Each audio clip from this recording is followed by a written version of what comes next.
Welcome back to Stocks and Trades channel. We provide easy to digest information in short videos about stock market investing, personal finance, money saving, and building wealth. Our content is designed to help you achieve financial freedom sooner. Today's video will provide news, insight, and investment suggestions on the week ahead. We'll analyze 2+1 stocks to watch this week and some others that will be volatile. So, let's begin.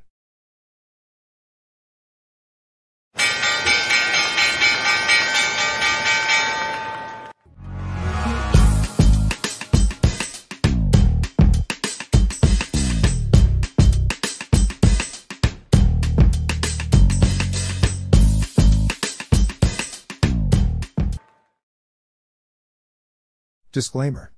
All trading involves risk. Only risk capital you are prepared to lose. Past performance is not an indication of future results. This content is for educational or entertainment purposes only and is not investment advice.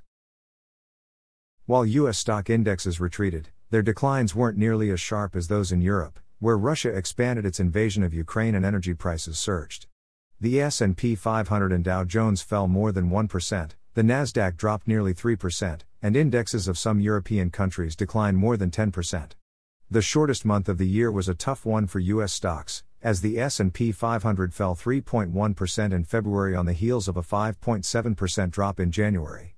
It was the first back-to-back run of monthly declines since October 2020. February also marked the first time in 16 months that the S&P 500 failed to post a record daily closing high, according to S&P Dow Jones indices. The price of U.S. crude oil blew past the $100 per barrel threshold, climbing to as high as $116 on Thursday, the highest level since 2011. On Friday, oil was trading around $115, up nearly 25% for the week. Although U.S. stock indexes' overall weekly moves were modest, a gauge of investors' expectations of short-term stock volatility rose sharply. Our first stock type is dividend-earning stocks. These are a great way to earn passive income. This week's suggestion is Public Service Enterprise Group, with ticker symbol PEG. Public Service Enterprise Group Incorporated, through its subsidiaries, operates as an energy company primarily in the northeastern and mid-Atlantic United States. It operates through two segments, PSE&G and SK Power. The PSE&G segment transmits electricity, distributes electricity and gas to residential, commercial, and industrial customers, as well as invests in solar generation projects, and energy efficiency and related programs, and offers appliance services and repairs. It has electric transmission and distribution system of 25,000 circuit miles and 860,000 poles, 54 switching stations with an installed capacity of 38,353 megavolt amperes, and 245 substations with an installed capacity of 8,647 megavolt amperes, 4 electric distribution headquarters and 5 electric sub-headquarters, and 18,000 miles of gas mains, 12 gas distribution headquarters, 2 sub-headquarters, and 1 meter shop, as well as 58 natural gas metering and regulating stations. The power segment operates nuclear, gas, oil-fired, and renewable generation assets. It has total generating output was approximately 52,900 gigawatts-hours, and owns and operates 467 megawatts direct current of photovoltaic solar generation facilities. The company was founded in 1985 and is headquartered in Newark, New Jersey. Ralph Izzo has been chairman and chief executive officer of Public Service Enterprise Group since April 2007. He has been the company's president since October 2006.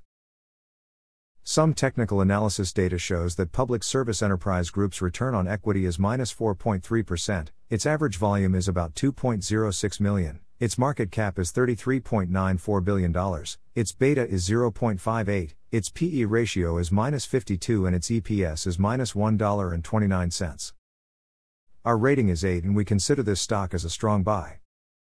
Based on experienced analysts offering 12-month price targets for Public Service Enterprise Group in the last 3 months, the average price target is $73.67, with a high estimate of $79 and a low estimate of $68. With current price at $67.60, this would mean almost 9% average profit over the next year. Public Service Enterprise Group pays an annual dividend of $2.07, which amounts to a dividend yield of 3.06% and a dividend growth of 4.08%. The ex-dividend date is the 9th of March, so buying a Public Service Enterprise Group stock by then will pay you 54 cents on 31st March. The above analysis is not exhaustive and just presents you some important insights. We suggest using this analysis and carry out your own detailed research before taking a decision to open any position. Our second stock type is growth stocks. A growth stock is a share in a business that's shown above average earnings and has the potential to grow faster than the overall economy. This week's suggestion is Airbnb, with ticker symbol ABNB. Airbnb Incorporated is an American company that operates an online marketplace for lodging, primarily homestays for vacation rentals and tourism activities. The platform is accessible via website and mobile app. Airbnb does not own any of the listed properties. Instead, it profits by receiving commission from each booking. The company was founded in 2008 and is headquartered in San Francisco, California. Brian Chesky is the co-founder and chief executive officer of Airbnb. Some technical analysis data shows that Airbnb's return on equity is -8.9%, its average volume is about 6.3 million, its market cap is $91.74 billion, its beta is -0.38, its PE ratio is -188, its EPS is -76 cents, and its asset growth is 30.66%.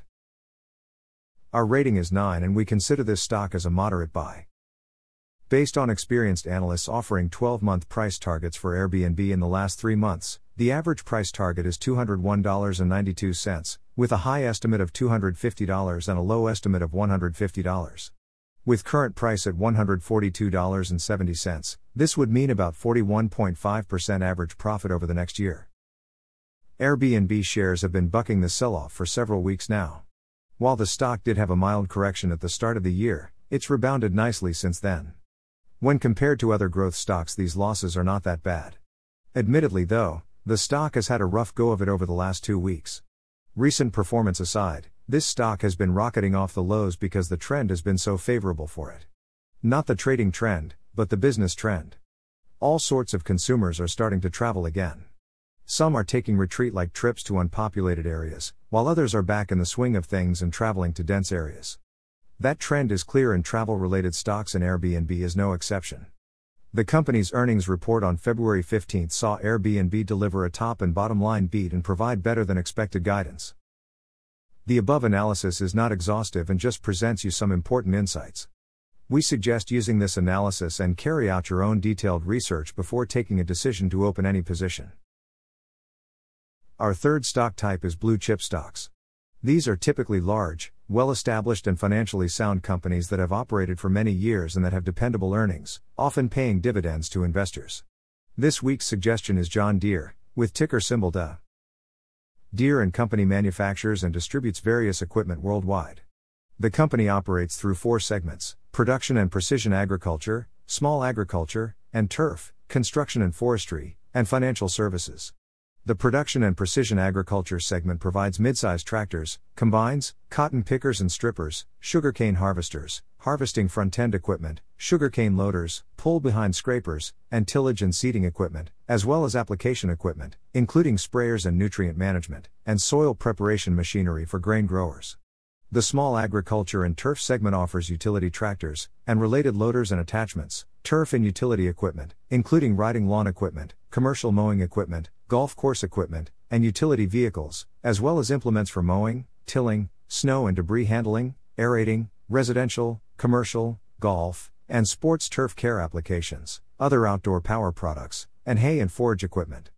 This segment also resells products from other manufacturers.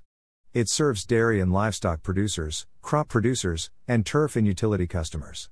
The construction and forestry segment provides a range of backhoe loaders, crawler dozers and loaders, four-wheel drive loaders, excavators, motor graders, articulated dump trucks, landscape and skid steer loaders, milling machines, pavers, compactors, rollers, crushers, screens, asphalt plants, log skidders, log feller bunchers, log loaders and forwarders, log harvesters, and attachments, and road building equipment. The financial services segment finances sales and leases agriculture and turf, and construction and forestry equipment. It also offers wholesale financing to dealers of the foregoing equipment, and extended equipment warranties, as well as finances retail revolving charge accounts.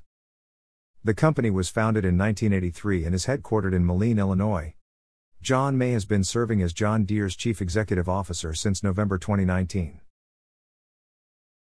Some technical analysis data shows that John Deere's return on equity is 33.7%, its average volume is about 1.95 million, its market cap is $119.67 billion, its beta is 0.99, its PE ratio is 21.59, its PEG ratio is 1.44, its EPS is $18.07, and its return on capital is 7%. Our rating is 9 and we consider this stock as a moderate buy. Based on experienced analysts offering 12-month price targets for John Deere in the last 3 months, the average price target is $432.10, with a high estimate of $487 and a low estimate of $355. With current price at $390.07, this implies a 10.77% upside potential over the next year. Deere is a leading global producer of agricultural equipment.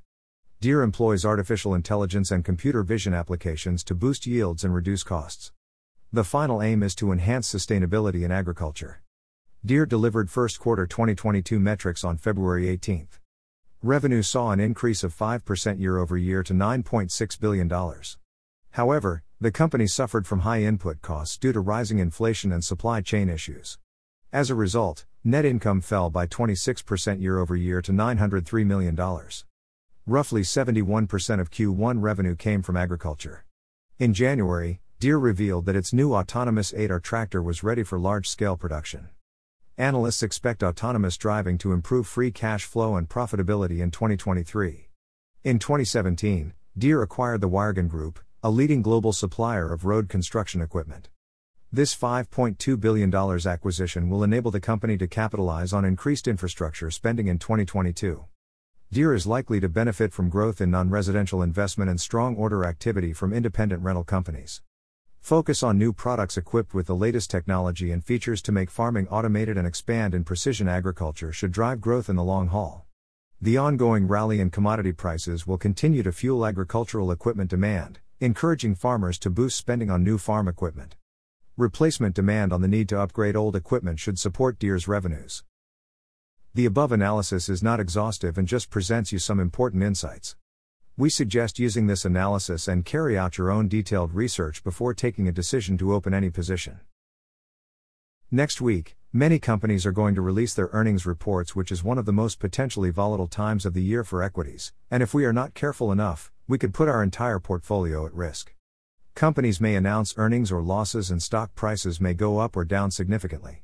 For this reason, we suggest that you avoid or carefully consider opening a position for the following stocks during next week, and wait to evaluate the earnings announcement before deciding to invest.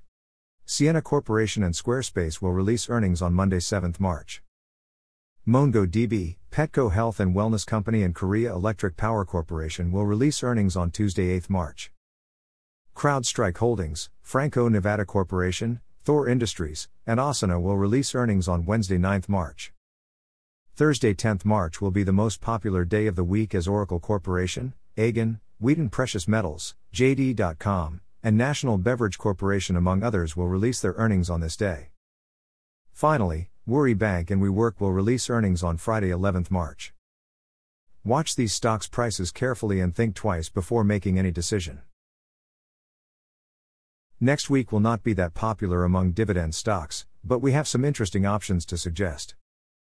Monday 7 March is the ex-dividend date for the Texas Pacific Land Corporation, First American Financial Corporation and General Electric. Tuesday 8 March is the ex-dividend date for Novartis, Electronic Arts, HP Incorporated, and Cigna. Wednesday 9 March is the ex-dividend date for eBay, PPL Corporation and the Home Depot. Thursday 10 March will be the most popular day of the week and is the ex-dividend date for the Kraft Heinz Company, HSBC, FIS, Automatic Data Processing, and Rio Tinto. Finally, Friday 11 March is the ex-dividend date for United Health Group, Hess Corporation, and Camping World. Be sure to buy any of the above stocks before the market closing of the ex-dividends date previous day to benefit from the dividend payment. If you find this video useful, please like it, leave your comment below, share to a friend and subscribe to our channel. See you next time.